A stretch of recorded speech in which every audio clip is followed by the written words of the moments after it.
हा गुन्हा घडल्यानंतर बाप तो बाप रहेगा असं पोस्टर पोलीस स्टेशन समोर लावलं गेलं। या आरोपांनी खून करून पोलीस स्टेशन वर बाप तो बाप रहेगा असं पोस्टर लावलं गेलं। सभापती महोदय, जर गुन्हेगार असं बाप तो बाप रहेगा म्हणतो खून करून, या सगळ्या गुन्हेगाराचे सीडीआर रिपोर्ट तपासावे। कोणत्या कोणत्या राजकीय पक्षाशी ते संबंधित आहे, कोणी कोणी यांना फोन केलेला आहे। बीडमध्ये मागच्या आठवड्यामध्ये 9 डिसेंबर रोजी एक घटना घडली। एक केस तालुक्यातील साजू गाव आहे।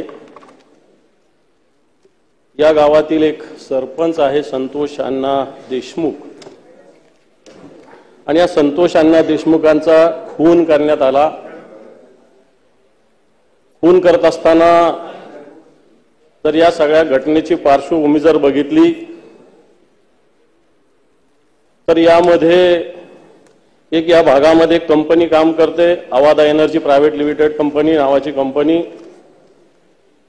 आणि या कंपनीमध्ये काही लोक 6 तारखेला घुसण्याचा प्रयत्न करत होते। तिथल्या वॉचमनला त्यांनी मारहाण केली। मारहाण केल्यानंतर कंपनी ज्या क्षेत्रात आहे त्या भागातील सरपंचाला तिथल्या वॉचमननी, तो त्या गावातला राहणार असल्यामुळे त्याला फोन करून बोलावलं, आणि नंतर गावकरी आणि तिथल्या काही लोकांमध्ये बाचाबाची झाली। कंपनीच्या अधिकाऱ्यांनाही जे लोक आले होते त्यांनी मारहाण केली, आणि ही सगळी मारहाण झाल्यानंतर एक गुन्हा दाखल झाला, आणि हा गुन्हा दाखल झाला आणि लगेच या गुन्ह्यात जामीन सुद्धा झाली। सभापती महोदय, इथले जे पोलीस स्टेशनचे अधिकारी आहेत यांचा पूर्ण निष्काळजीपणा।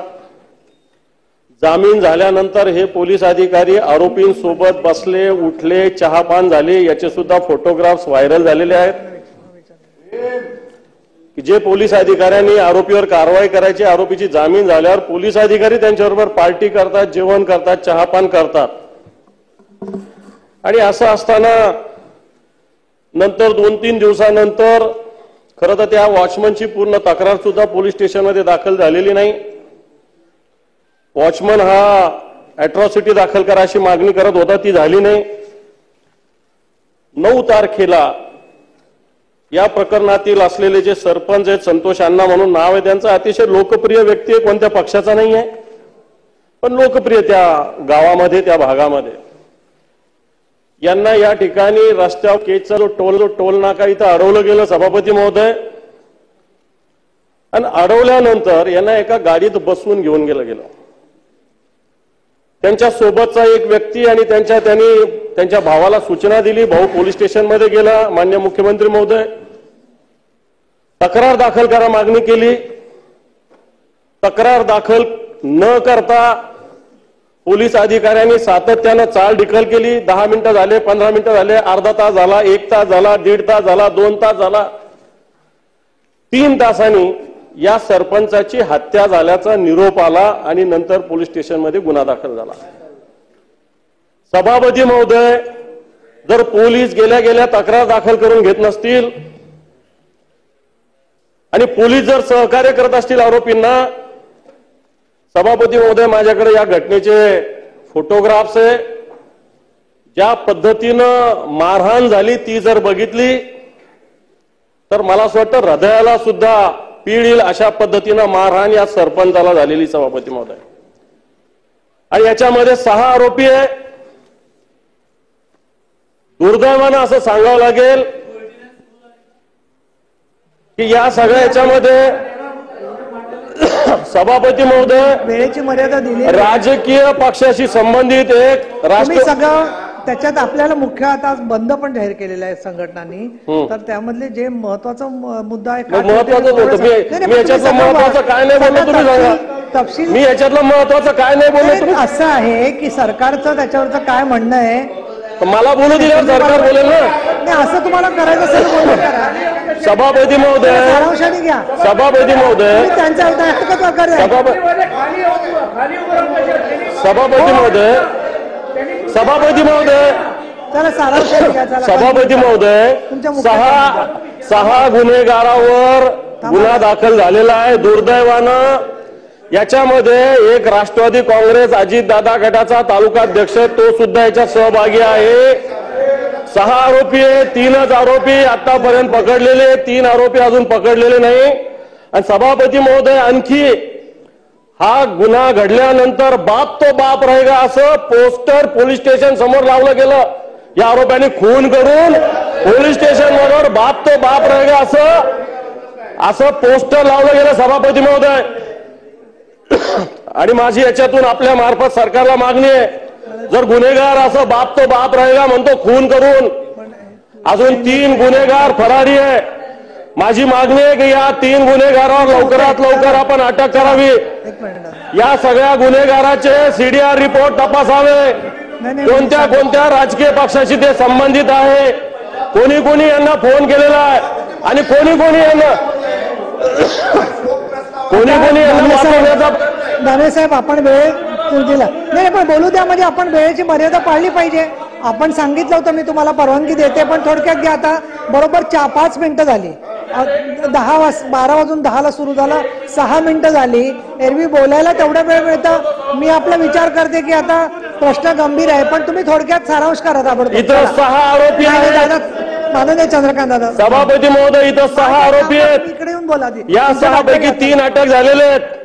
3 राजकीय पक्षाशी संबंधित आहे आणि 1 राजकीय पक्षाशी संबंधित असंही म्हणतात. मला माहिती नाही की आपल्या मंत्री असलेले एक जे बीड जिल्ह्यातले मंत्री आहेत, त्यांचे एक जवळचे वाल्मिक अण्णा नाव आहे त्यांचं, त्यांनी सुद्धा या आरोपींना फोन केले, या पोलीस स्टेशनला फोन केले.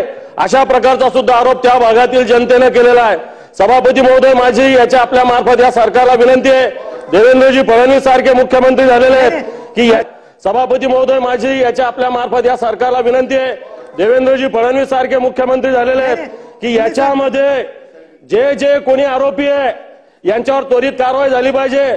राजकीय पक्षाशी संबंधित असतील आणि पोलीस जर अशा पद्धतीने गुन्हेगारांना सहकार्य करत असेल, ते महाराष्ट्र कायद्याचं राज्य आहे का गुन्हेगाराचं राज्य आहे, मात्र हा सुद्धा खुलासा झाला पाहिजे. उपसभापती महोदया, बीड जिल्ह्यामध्ये मसाजोगला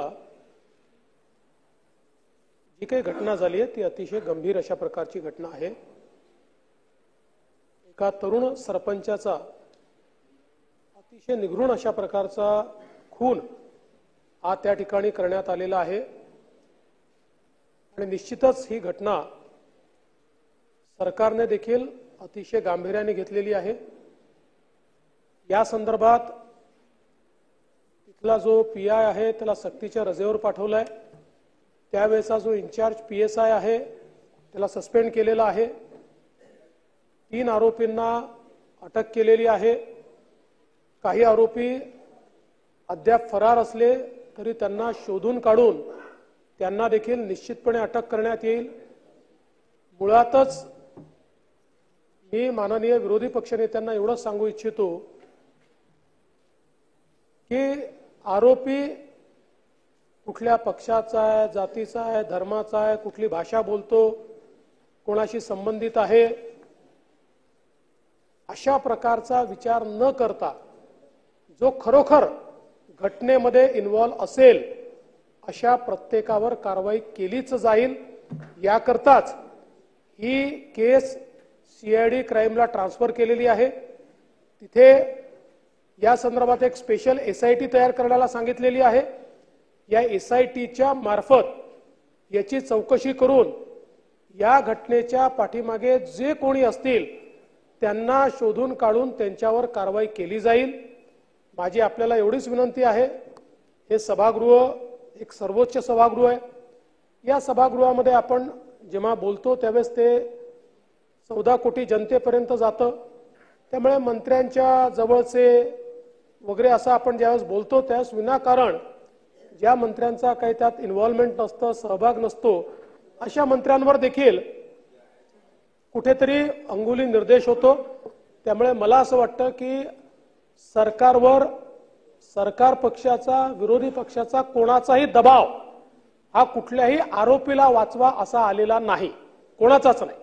त्यामुळे जे आरोपी निष्पन्न होतील आणि आम्ही याच्यामध्ये संपूर्ण टेक्निकल आणि एआय या दोन्हीचा वापर करतो. पहिल्यांदा काही गुन्हे आपण आता आर्टिफिशियल इंटेलिजन्सच्या माध्यमातून त्या ठिकाणी सगळी कनेक्टिव्हिटी शोधून काढतो. इथे देखील आपण ते करणार आहोत. त्यामुळे मी आपल्याला आणि आपल्या मार्फत महाराष्ट्राच्या जनतेला आश्वस्त करू इच्छितो की कोणीही गुन्हेगार असो यातला तो आम्ही सोडणार नाही आणि ज्या ज्या पोलिसांनी त्या ठिकाणी कामचुकारपणा केला असेल, जाणीवपूर्वक केला असेल, त्यांना कारवाई झाली आहे. अजून कोणी त्याच्यात इन्व्हॉल्व सापडला तर त्याच्यावरही कारवाई केली जाईल.